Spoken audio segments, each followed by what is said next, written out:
History of Malaysia. Malaysia is a country located on a strategic sea lane that exposes it to global trade and foreign culture. Strictly, the name Malaysia is a modern concept, created in the second half of the 20th century. However, contemporary Malaysia regards the entire history of Malaya, spanning thousands of years back to prehistoric times, as its own history.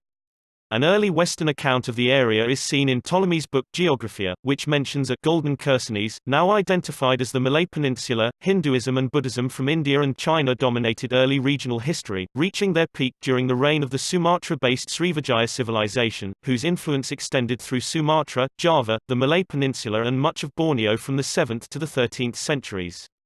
Although Muslims had passed through the Malay Peninsula as early as the 10th century, it was not until the 14th century that Islam first firmly established itself. The adoption of Islam in the 14th century saw the rise of a number of sultanates, the most prominent of which was the Sultanate of Malacca. Islam had a profound influence on the Malay people, but has also been influenced by them. The Portuguese were the first European colonial powers to establish themselves on the Malay Peninsula and Southeast Asia, capturing Malacca in 1511, followed by the Dutch in 1641. However, it was the British who, after initially establishing bases at Jesselton, Kuching, Penang and Singapore, ultimately secured their hegemony across the territory that is now Malaysia. The Anglo-Dutch Treaty of 1824 defined the boundaries between British Malaya and the Netherlands East Indies, which became Indonesia.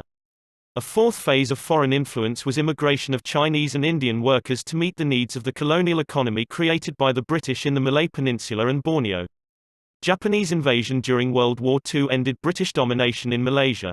The subsequent occupation of Malaya, North Borneo and Sarawak from 1942 to 1945 unleashed nationalism.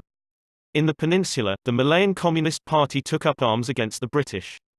A tough military response ended the insurgency and brought about the establishment of an independent, multi-racial Federation of Malaya on 31 August 1957.